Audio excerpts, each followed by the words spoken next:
apenas aporta 4 ATPs, de los cuales 2 se utilizan en la propia glucólisis, que es mínimo, ¿no? Esto no invoca. Otras células vivían de la energía del sol, entonces durante la noche las células morían en este estado de formación inicial de la vida. Entonces, además de estas células grandes, aparecieron unas células muy pequeñas, altamente energéticas, que tenían la capacidad de producir su propia energía, mucho más pequeña. ¿Sí? Pero a estas células les costaba conseguir nutrientes. A las células grandes resultaba más fácil, pero a estas otras les resultaba más difícil conseguir nutrientes. Entonces, al parecer, ha habido una simbiosis, ¿no?, entre estas células grandes y las pequeñas. Entonces, saben ustedes que la simbiosis es una asociación, ¿no?, de los organismos vivos en las que se asocian y los dos salen beneficiados de esa asociación. Entonces, la mitocondria, con sus propias características, es capaz de producir ATP siempre y cuando la célula grande le provea los nutrientes necesarios, ¿no? Al parecer, podría ser esta la razón por que la mitocondria tiene su propio ADN, es una célula diferente dentro de otra célula. Son teorías interesantes para ir reflexionando. Bien, entonces, ¿qué es el ATP? ¿No? Es la energía liberada que se usa para formar el trifosfato de la adenosina. Es un compuesto muy energético, ¿no? ATP, 3 fósforos y adenosina. Se llama trifosfato, ATP. Se forma dentro de la mitocondria, luego se la transporta hacia afuera y se utiliza en todas las acciones que la célula necesita. Una mitocondria más grande, otra. Bien, ahora hablaremos de las estructuras que dan sostén a la célula. Estas son compuestas por filamentos, túbulos y microtúbulos, ¿no? Son fibras en realidad, filamentos, colágeno, ¿no? Actina, miosina, proteínas contráctiles, proteínas de sostén. ¿Qué hacen estas estructuras? Dan forma a la célula, ¿no? Y proveen un sostén para que la célula no se aplaste, ¿no? Y tenga una forma determinada. Esta forma obviamente va a estar en relación con su función también. Vean los filamentos, son moléculas precursoras que se polimerizan en filamentos pequeños. La actina, que está en el citoplasma, la actina es una proteína contráctil que está en los músculos, ¿verdad? Pero todas las células tienen actina y miosina también, igual que el músculo. Forman soportes elásticos para que la membrana celular sea elástica, cambie de forma, sea flexible. Luego, los microtúbulos y los microtúbulos tienen filamentos especiales, polímeros de tubulina, que forman como cañas huecas, digamos, ¿sí? Son polímeros de tubulina, y que sirven para construir estructuras celulares mucho más fuertes, ya no elásticas, sino estructuras fuertes que le van a dar forma a la célula. Por eso se dice actúan como el citoesqueleto de la célula. Estos túbulos y microtúbulos son como nuestros huesos.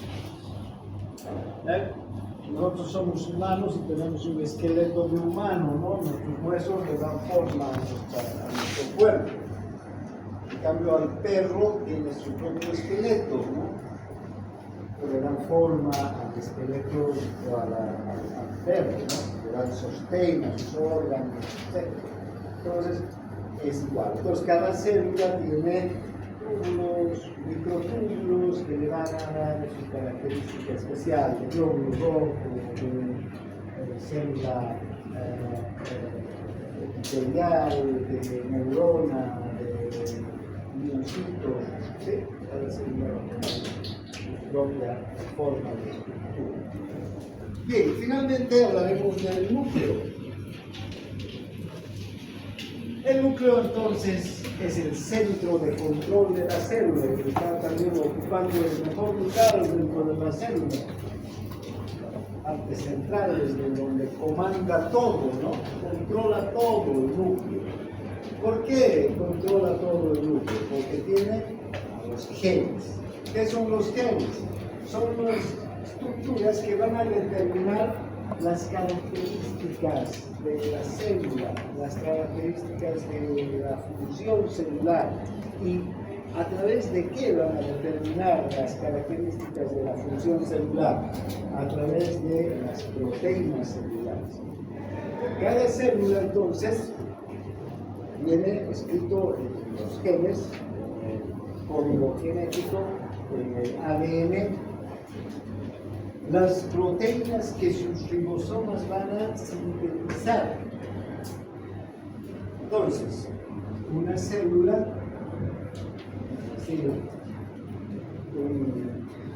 una célula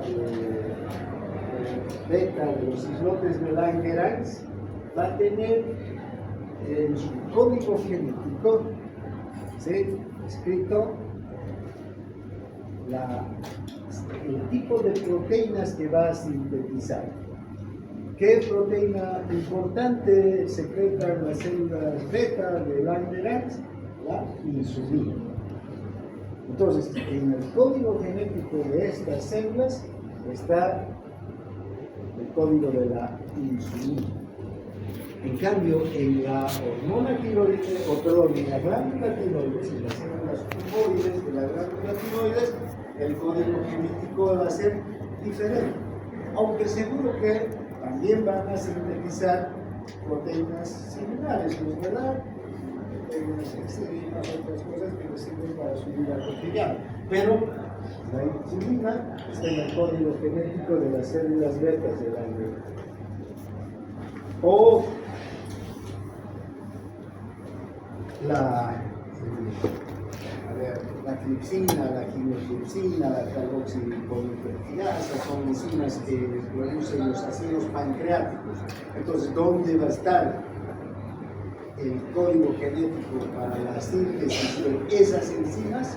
Está en las células, los ácidos entonces, por eso es que determinan las características de las proteínas. Y entonces, ¿qué van a hacer? Van a determinar la función celular. ¿Sí? ¿Cuáles son las funciones que van a cumplir la célula? E imagínense la cantidad de proteínas que tiene una célula, ¿no? Entonces, dentro de una célula, el código genético tiene más de 30.000, ¿no?, palabras modificadas para la síntesis de proteínas.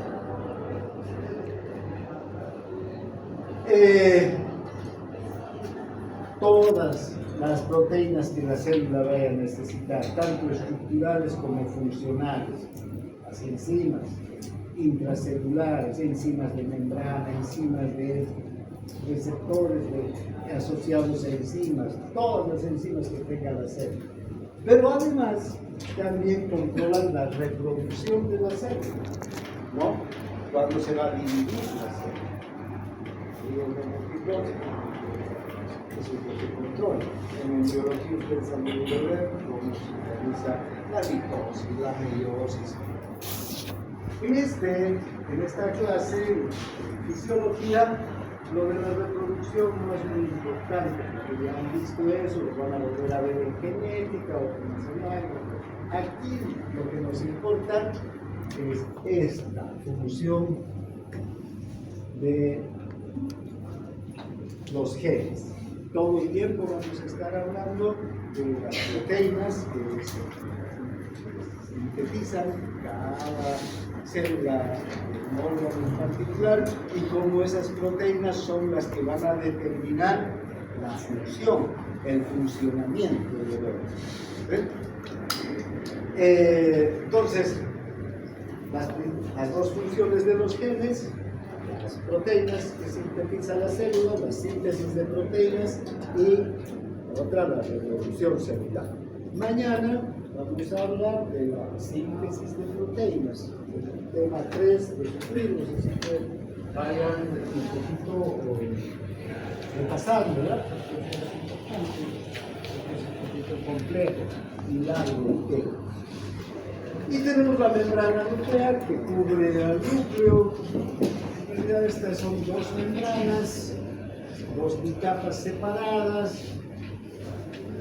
Una está dentro de la otra y forman una interesante, vean, red de conexiones. Estas son las conexiones que van a formar con el retículo endoplásmico desde el interior del núcleo hacia el exterior. Hay una comunicación. Esta membrana no es que va a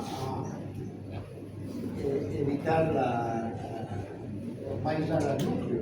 El núcleo envía mucha información a la célula y recibe además nutrientes y todo. A través de esta membrana y de sus poros pasan todos esos productos. Pero una cosa interesante es que el ARN mensajero, los ribosomas que se forman en el nucleolo, el ARN mensajero que se forma copia el código genético del ADN, tienen que pasar directamente hacia el retículo endoplasmático, ¿no? Hacia los ribosomas.